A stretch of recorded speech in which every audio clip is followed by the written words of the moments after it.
Hello friends, welcome to the acme of education. Last video में हमने पढ़ा था नेशनल इनकम के कुछ बेसिक कंसेप्ट। इस वीडियो में हम उसके आगे से स्टार्ट करते हैं। National income, what is national income? National income is the sum of the total factor income earn by the normal residents of a country during the period of an accounting year. National income एक sum होता है total factor income, factor और जो एक normal residence ने country के कमाई एक अकाउंटिंग ईयर के अंदर, उसे हम कहेंगे हमारी नेशनल इनकम है। इसके अंदर हमारे जो कीवर्ड है वो है फैक्टर इनकम और नॉर्मल रेजिडेंस। इसमें नॉर्मल रेजिडेंस का मतलब क्या होता है? नॉर्मल रेजिडेंस होता है एक ऑर्डिनरी पर्सन जो कंट्री के अंदर रहता हो और जिसका इकोनॉमिक इंटरेस्ट कंट्री के अंदर लाई करता हो। मतलब कि इकोनॉमिक इंटरेस्ट, जिसके इकोनॉमिक इंटरेस्ट जो पैसा जो कमा रहा है इकोनॉमिकली, वो कंट्री के अंदर लाई करता हो, उसे हम कहेंगे एक नॉर्मल रेजिडेंस है वो हमारी कंट्री का। रेजिडेंस और सिटीजन में क्या डिफरेंस होता है? Residence is the one whose economic interest lie in a country. It is economic concept है एक। Dual residentship is not possible. Citizen होता है one whose residence in a country according to the legal provision of the country. It is legal concept. Dual citizenship not possible.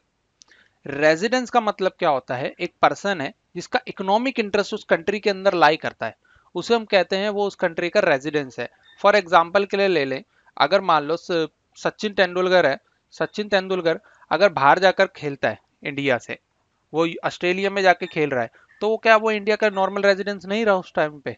वो India का normal residence है, क्योंकि सचिन तेंदुलकर का economic interest कहां पर लाई करता है? कंट्री इंडिया के अंदर। हमारी कंट्री के कई सारे फौजी हैं जो बाहर जाकर काम करते हैं। हमारे बेस होते हैं कंट्री के अलग अलग जगह पर, अलग अलग जगह पर बेस है। कुछ फौजी पैरम उसके अंदर काम कर रहे हैं, हमारी पीस कीपिंग फोर्स के अंदर काम कर रहे हैं, वहां पर भी उन्हें इनकम मिलती है। पर उनका इकोनॉमिक इंटरेस्ट कहाँ लाई करता है उन फौजियों का? हमारे यहाँ के जो सोल्जर्स हैं उनका इकोनॉमिक इंटरेस्ट कहाँ लाई कर रहा है? उनका इकोनॉमिक इंटरेस्ट लाई करता है इंडिया के अंदर। तो वो इंडिया के एक नॉर्मल रेजिडेंस हो गए। सिटीजन क्या होता है?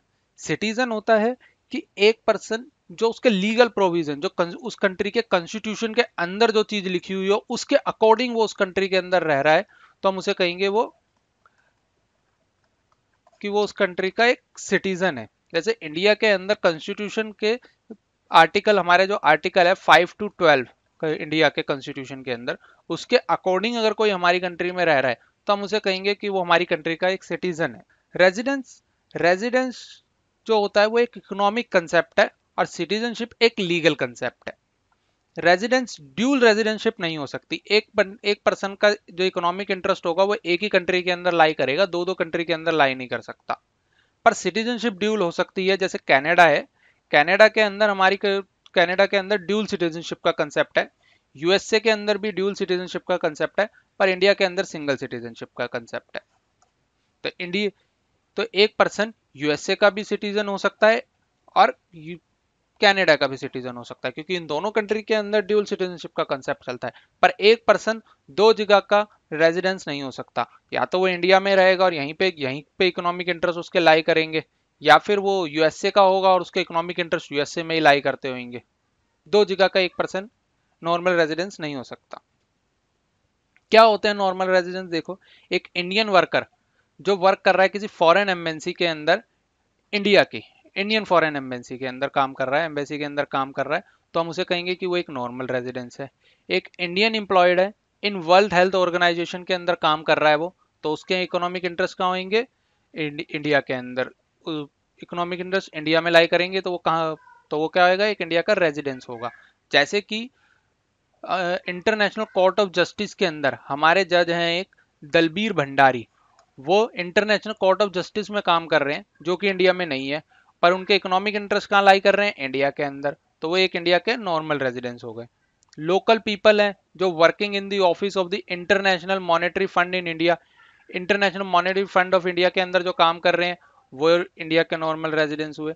Ambassador for the Indian in rest of the world, India के कई सारे एम्बेसडर अलग अलग कंट्री में जाते हैं, वो हमारी कंट्री के नॉर्मल रेजिडेंस हो गए। नॉन रेजिडेंस कौन से होंगे? कोई फॉरेनर है वर्किंग इंडिया के Indian embassy in Canada and Japan के अंदर काम कर रहा है, कोई फॉरेनर है वो इंडियन एम्बेसी में काम कर रहा है पर कनाडा और जापान कई दूसरी कंट्री के अंदर उसके इकोनॉमिक इंटरेस्ट इंडिया में लाई नहीं करते।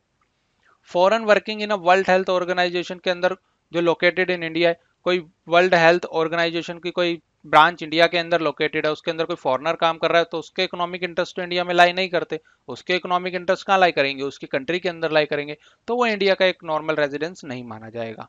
तो ऐसे ही कोई डायरेक्टर है वो इंटरनेशनल मॉनेटरी फंड में काम कर रहा है, कोई एम्बेसडर है दूसरी कंट्री का वो हमारी कंट्री के अंदर चाहे काम कर रहा हो पर उसके इकोनॉमिक इंटरेस्ट हमारी कंट्री में नहीं लाई करते, तो वो हमारी कंट्री का एक नॉर्मल रेजिडेंस नहीं माना जाएगा, तो हमें नॉन रेजिडेंस की कैटेगरी में डालेंगे। अब हम देखते हैं जीडीपी डिफ्लेटर। जीडीपी डिफ्लेटर क्या होता है?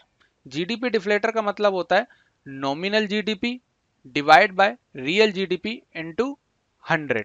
नॉमिनल जीडीपी को जब हम रियल जीडीपी से डिवाइड कर देते हैं तो और इनटू 100 कर दें तो हमारा जीडीपी डिफ्लेटर निकल कर आता है। इसे करंट प्राइस इंडेक्स के नाम से भी जानते हैं हम। अब इसके अंदर नॉमिनल जीडीपी और रियल जीडीपी क्या होती है वो हम देखते हैं। रियल जीडीपी का मतलब होता है price of the base year into quantity of the current year, और अगर नॉमिनल जीडीपी देखें तो price of the current year into quantity of the current year. इसे हम एक एग्जांपल से समझते हैं फिर हमें ज्यादा अच्छे से क्लियर होगा। यहां लेते हैं हम ईयर, यहां लेंगे हम प्राइस, यहां लेते हैं हम क्वांटिटी।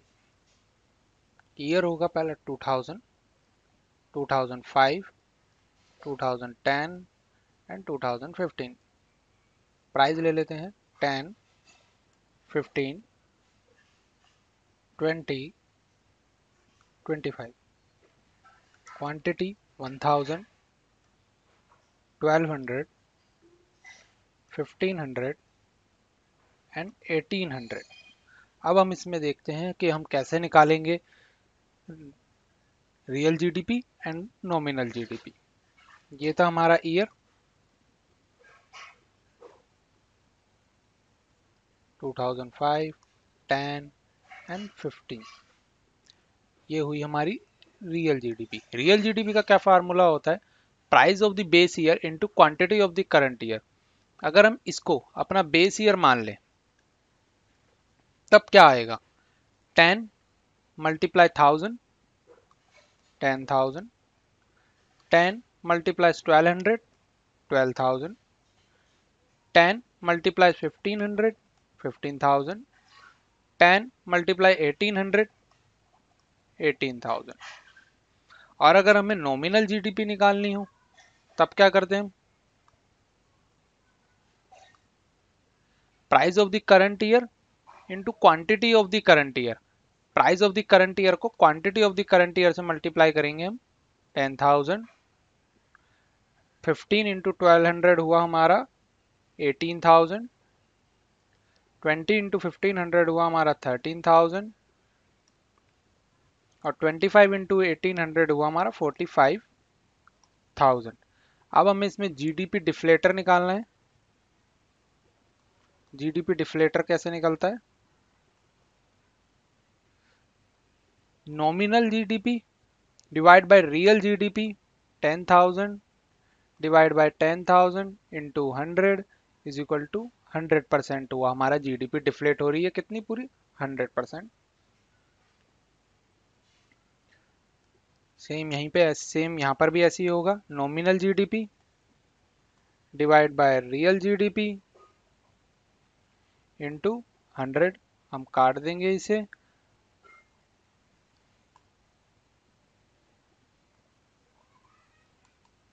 वन 50%। आगे भी हमें ऐसे ही निकाल लेंगे इसको। 13,000 डिवाइड बाय 15,000 इंटू 100। ऐसे हमारा एक जीडीपी डिफ्लेटर आ जाएगा। और जीडीपी डिफ्लेटर को हम कहते हैं करंट प्राइस इंडेक्स के नाम से भी हम जीडीपी डिफ्लेटर को जानते हैं। तो ये हो गई हमारी रियल जीडीपी। रियल जीडीपी होती है जिसके अंदर हम करंट बेस ईयर का एक प्राइस डिसाइड कर लेते हैं और उसको जब क्वांटिटी से मल्टीप्लाई करते हैं करंट ईयर की क्वांटिटी से, जो निकल कर आता है उसे हम कहते हैं रियल जीडीपी। और नॉमिनल जीडीपी के अंदर हम करंट ईयर की क्वांटिटी को करंट ईयर के प्राइस से मल्टीप्लाई करते हैं वो होती है हमारी नॉमिनल जीडीपी।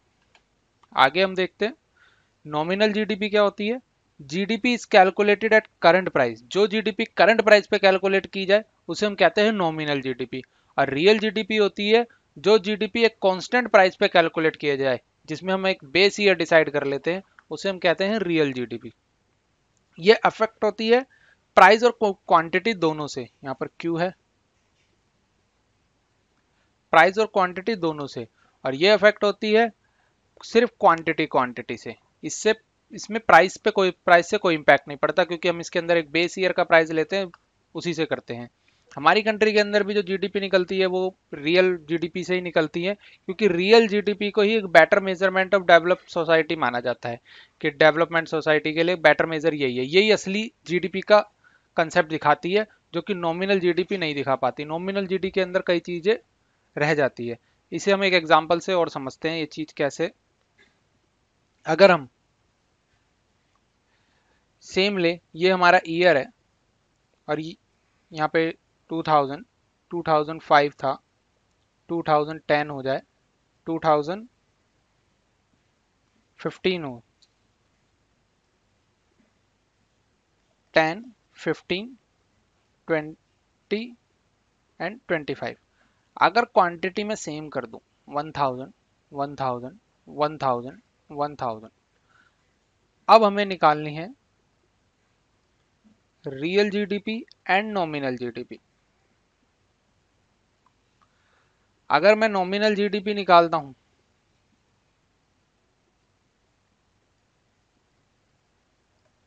तो क्या आएगी, करंट प्राइस को करंट क्वांटिटी से मल्टीप्लाई करना है, 10,000, 15,000, 20,000, 25,000।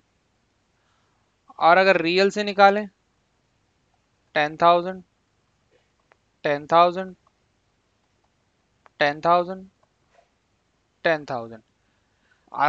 ओरिजिनल में देखोगे एक कंट्री की जीडीपी कब बढ़ी हुई मानेंगे, जब उसकी क्वांटिटी बढ़ रही हो, उस कंट्री के अंदर प्रोडक्शन बढ़ रहा हो। अगर प्रोडक्शन बढ़ेगा तभी तो कंट्री की जीडीपी ग्रोथ कर रही है।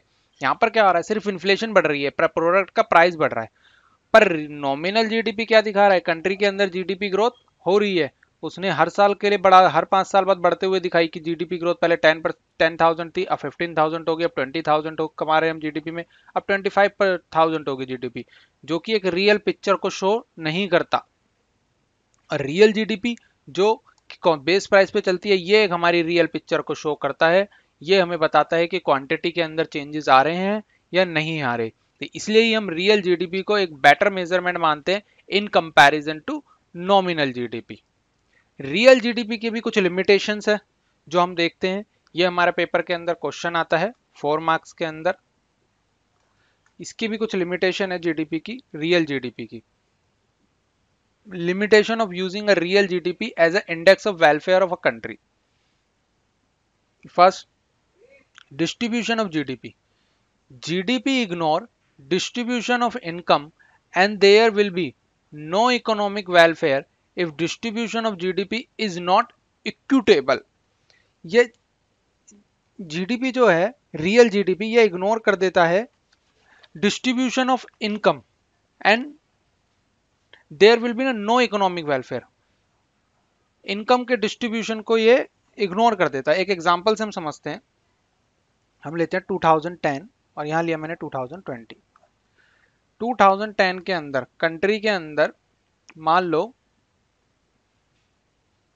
1000 यूनिट बन रहे थे, जिसमें से 700 यूनिट बन रहे थे और 300 यूनिट। 700 बन रहे थे हमारे पुअर पीपल्स के लिए और 300 बन रहे थे हमारे रिच पीपल्स के लिए। और 2020 के अंदर क्या हुआ, 2000 प्रोडक्ट बनने लगे, जिसके अंदर से 1600 बनने लग गए रिच पीपल के लिए और 400 बनने लग गए पुअर पीपल के लिए। क्या वेलफेयर हो रहा है कंट्री के अंदर? वेलफेयर नहीं हो रहा। पहले हमारी कंट्री के अंदर पुअर पीपल के लिए ज्यादा प्रोडक्ट बन रहे थे, रिच के लिए कम बन रहे थे। अब रिच पीपल के लिए ज्यादा बन रहे हैं, पुअर पीपल को तो बिल्कुल एलिमिनेट ही कर दिया हमने कंट्री के अंदर से। तो हम इसे क्या कहेंगे कि कंट्री के अंदर वेलफेयर हो रहा है, कंट्री की जीडीपी बहुत अच्छे से ग्रो कर रही है? नहीं कहेंगे। तो ये और एक रियल जीडीपी इसे इग्नोर कर देती है, रियल जीडीपी इसे काउंट नहीं करती। सेम कंडीशन बनती है composition of GDP. Composition of GDP का मतलब है प्रोडक्ट वो किस पर्सन के लिए बन रहा है कंट्री के अंदर। जैसे कि ऊपर एक एग्जांपल था, यहाँ भी लेते हैं 2010 और 2020। मान लो 2010 के अंदर बन रहे थे 100 और यहाँ बनने लग गए 200 प्रोडक्ट। पर पहले जो प्रोडक्ट बन रहे थे उसके अंदर से कंज्यूमर के लिए बन रहे थे 60 प्रोडक्ट और डिफेंस के लिए बन रहे थे 40 प्रोडक्ट। अब क्या हुआ 2020 के अंदर 160 प्रोडक्ट डिफेंस के लिए बनने लग गए और सिर्फ 40 प्रोडक्ट ही कंज्यूमर के लिए बनने लग गए। तो हम क्या कहेंगे कि वेलफेयर हो रहा है कंट्री का? नहीं हो रहा वेलफेयर कंट्री का, क्योंकि ज्यादातर हमारा जो इन्वेस्टमेंट है जीडीपी का वो कहाँ से आ रहा है? डिफेंस के ऊपर से आ रहा है कि डिफेंस में हमारे प्रोडक्ट ज्यादा बन रहे हैं, हम डिफेंस में ज्यादा परचेज कर रहे हैं, सब कुछ ज्यादा कर रहे हैं, तो उससे हमारी कंट्री के अंदर जीडीपी की ग्रोथ होती हुई दिख रही है। जैसा कि हाल हम कह सकते हैं नॉर्थ कोरिया का है। नॉर्थ कोरिया में क्या है, वहां पे कंट्री की जीडीपी बढ़ रही है, सब कुछ हुआ, पर लेकिन क्या है, पर वहां पर ज्यादातर प्रोडक्ट किसके लिए बन रहे हैं? ज्यादातर प्रोडक्ट जो हमारे बन रहे हैं वो डिफेंस प्रोडक्ट बन रहे हैं। और क्योंकि वहां का जो तानाशाह है वो कहाँ पर इन्वेस्ट करता है? ज्यादातर डिफेंस के ऊपर करता है। न्यूक्लियर बम बना लूं, ये बनाना है, वो बनाना है उन्हें। वो कंट्री के आम पीपल के लिए तो इन्वेस्ट नहीं करते। तो वहां पे कंट्री की जीडीपी की ग्रोथ हो रही है पर लेकिन वेलफेयर नहीं हो रहा कंट्री का, तो हम कहेंगे कि ये एक कमी है, जीडीपी ग्रोथ एक अच्छे से नहीं हो रही। तीसरा होता है नॉन मॉनेटरी एक्सचेंज को भी ये इंक्लूड नहीं करता, क्योंकि जो ये इंक्लूड करेगा क्वांटिटी चेंज हुई, क्वांटिटी प्रोडक्ट की चेंज हुई प्लस उसको मनी के साथ ही रिलेट करके ये कैलकुलेट करेगा। पर अगर मैंने प्रोडक्ट में कोई बाटर सिस्टम के थ्रू कर ली कोई सेल, मैंने कोई प्रोडक्ट बनाया और वहां सेल कर दिया, एक पर्सन को दे दिया, उस पर्सन ने वो मुझे दे दिया। आज भी कई जगहों पर हम गाँवों में देखेंगे तो वहां पर बाटर सिस्टम अभी भी थोड़ा बहुत चलता है कि कोई किसान चावल उगाता है वो चावल किसी को दे देता है और दूसरा किसान गेहूं उगा रहा है तो वो गेहूं उसको दे देता है। अब दोनों ने प्रोडक्शन करा और दोनों को अपने अपने मतलब की चीजें मिल गई, तो ये जीडीपी में काउंट होना चाहिए था, पर लेकिन जीडीपी में काउंट नहीं होता क्योंकि इसके अंदर कोई भी मॉनेटरी वैल्यू इन्वॉल्व नहीं हुई। फोर्थ होता है एक्सटर्नैलिटीज। एक्सटर्नैलिटीज को भी ये इंक्लूड नहीं करता। एक्सटर्नैलिटीज होती क्या चीज है? एक्सटर्नैलिटीज का मतलब होता है refer to a goods bad impact of economic activity without paying the price and penalty for their both positive and negative externalities। Externalities होती है कोई भी हम इकोनॉमिक एक्टिविटी करेंगे उससे इकोनॉमी के ऊपर दो तरीके के इम्पैक्ट पड़ेंगे। एक हो सकता है हमारा बैड इम्पैक्ट पड़े, एक हो सकता है हमारी एक्टिविटी से गुड इम्पैक्ट पड़े। दोनों में से कोई भी इम्पैक्ट पड़ सकते हैं हमारी इकोनॉमी के ऊपर। तो दोनों तरीके की होती है। अगर बैड इम्पैक्ट पड़ेगा तो हम उसे कहेंगे नेगेटिव एक्सटर्नैलिटीज है, और अगर गुड इम्पैक्ट पड़ेगा तो उसे हम कहेंगे पॉजिटिव एक्सटर्नैलिटी है।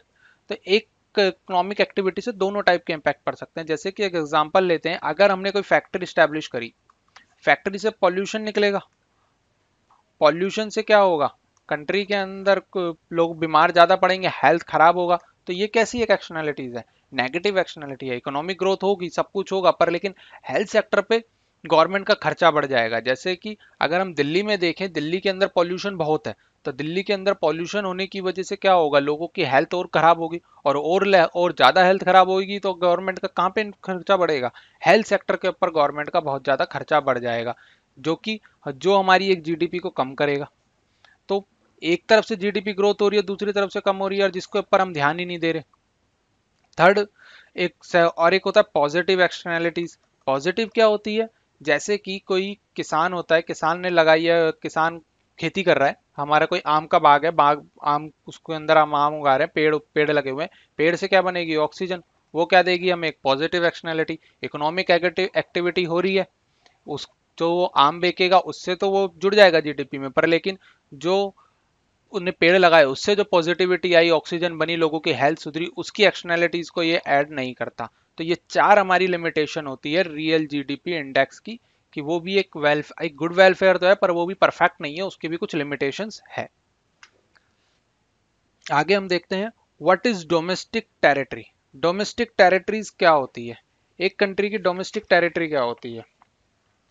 डोमेस्टिक टेरिटरी की डेफिनेशन होती है it is a geographical territory administrated by government with in which person, goods and capital flow freely.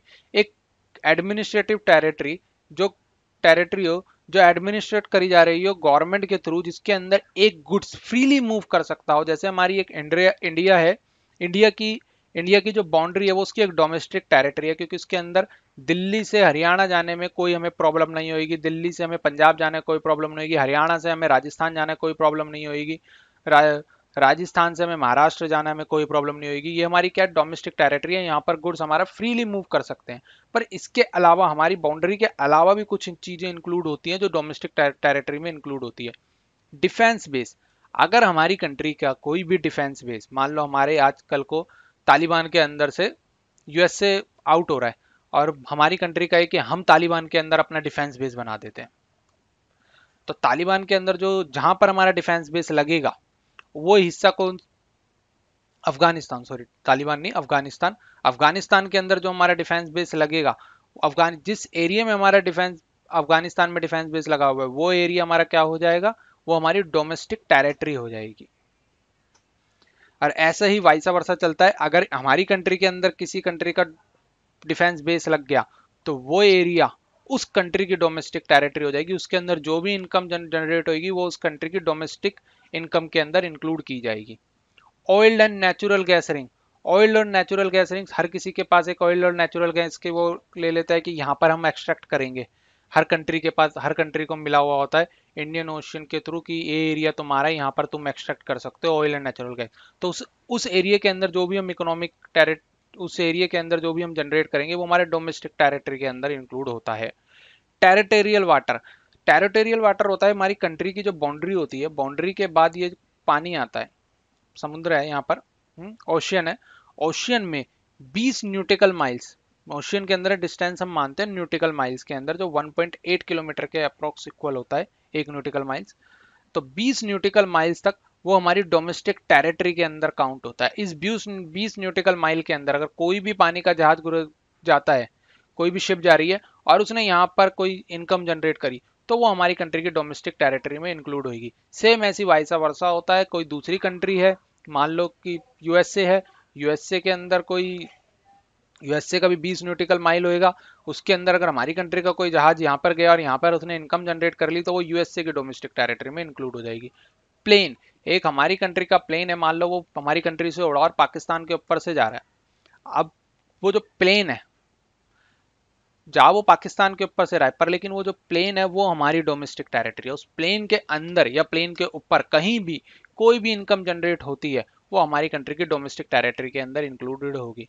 एक लास्ट है एम्बेसी, एम्बेसी हर कंट्री की एम्बेसी किसी ना किसी कंट्री के अंदर लगी हुई होती है, हमारी भी एम्बेसी है जो हर कंट्री के अंदर है और बाकी कंट्रियों की भी एम्बेसी है जो हमारी कंट्री के अंदर है। हमारी कैपिटल दिल्ली के अंदर होती है, हर किसी की एम्बेसी उस कंट्री की मोस्टली कैपिटल के अंदर ही होती है।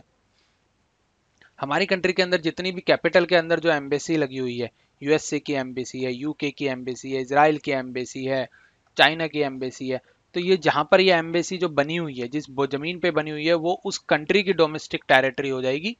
और ऐसा ही वाइसा वर्सा होगा, हमारी जहां पर यूएसए के अंदर अगर हमारी जिस टेरिटरी के ऊपर हमारी एम्बेसी बनी होगी वो हमारी डोमेस्टिक टेरिटरी होगी, उसके अंदर अगर कोई भी इनकम जनरेट होगी तो वो हमारी डोमेस्टिक इनकम के अंदर काउंट होगी। आज इस वीडियो में इतना ही, अब नेक्स्ट आगे का चैप्टर हम नेक्स्ट वीडियो में करें। Thank you. अगर मेरी वीडियो अच्छी लगी हो तो चैनल को लाइक और सब्सक्राइब करें।